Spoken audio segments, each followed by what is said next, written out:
ಮಾಡೋದು ಹೇಗೆ ಅಂತ ಹೇಳ್ತೀನಿ. ಒಂದು ಕಡಾಯಿಲಿ ಎಣ್ಣೆ ಬಿಸಿ ಆದಮೇಲೆ ಅದಕ್ಕೆ ಈರುಳ್ಳಿನ ಸ್ವಲ್ಪ 5 ಮಿನಿಟ್ಸ್ ಚೆನ್ನಾಗಿ ಮಿಕ್ಸ್ ಮಾಡಿ ಅದಕ್ಕೆ ಸ್ವಲ್ಪ ಉಪ್ಪು ಆ್ಯಡ್ ಮಾಡಿ ಅದನ್ನು ಬೇಯಕ್ಕೆ ಬಿಡಬೇಕು. ನೋಡಿ ಇವಾಗ ಆಗಿದೆ. ಮತ್ತು ಅದಕ್ಕೆ ಕ್ಯಾಪ್ಸಿಕಮ್ ಹಾಕ್ಕೊಂಡಿದ್ದೀನಿ ನೋಡಿ. ಅದನ್ನು ಚೆನ್ನಾಗಿ ಮಿಕ್ಸ್ ಮಾಡಿ ಶುಂಠಿ ಬೆಳ್ಳುಳ್ಳಿ ಪೇಸ್ಟು ಮತ್ತು ಟೊಮೆಟೊನ ಹಾಕಿ ಚೆನ್ನಾಗಿ ಮಿಕ್ಸ್ ಮಾಡಿ ಅದನ್ನು ಸ್ವಲ್ಪ ಬೇಯಕ್ಕೆ ಬಿಡಬೇಕು. ನೋಡಿ ಅದು ಬೆಂದ ನಂತರ ನೋಡಿ ಅದು ಚೆನ್ನಾಗಿ ಮಿಕ್ಸ್ ಆಗಿದೆ. ಇವಾಗ ಕ್ಯಾರೆಟು ಕೊತ್ತಂಬರಿ ಸೊಪ್ಪು ಹಾಕ್ಕೊಂಡು ಚೆನ್ನಾಗಿ ಮಿಕ್ಸ್ ಮಾಡಿ ಅದನ್ನು ಸ್ವಲ್ಪ ಒಂದು 5 ಮಿನಿಟ್ಸು ಬೇಯಕ್ಕೆ ಬಿಡಬೇಕು. ನೋಡಿ ಇವಾಗ ಬೆಂದಿದೆ.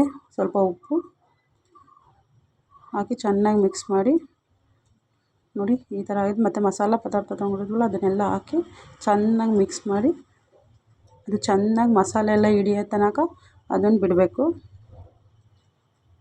ನೋಡಿ ಇವಾಗ ಆಗಿದೆ. ಇವಾಗ ಬ್ರೆಡ್ ರೋಸ್ಟ್ ಮಾಡೋಕ್ಕೆ ಬ್ರೆಡ್ ಹಾಕೊಳ್ಳೋಣ. ಒಂದು ತವ ಮೇಲೆ ಬ್ರೆಡ್ಡು ಮತ್ತು ಅದಕ್ಕೆ ತುಪ್ಪ ಆ್ಯಡ್ ಮಾಡಿಕೊಂಡು ಎರಡೂ ಸೈಡು ಅದನ್ನು ಚೆನ್ನಾಗಿ ಬೇಯಿಸ್ಬೇಕು. ನೋಡಿ ಈ ಥರ ಬೇಯಿಸ್ಬೇಕು. ನೋಡಿ ಇವಾಗ ಬೆಂದಿದೆ. ಅದಕ್ಕೆ ಮಸಾಲೆನ ಹಾಕೊಳ್ಳೋಣ. ನೋಡಿ ಮಸಾಲ ಆ್ಯಡ್ ಮಾಡಿಕೊಂಡು ಅದನ್ನು ಎರಡೂ ಸೈಡ್ ಹಾಕ್ಕೊಂಡು ಅದನ್ನು ನೋಡಿ ಈ ಥರ ಆದಮೇಲೆ ಮತ್ತೆ ತಿನ್ನಬೇಕಷ್ಟೆ.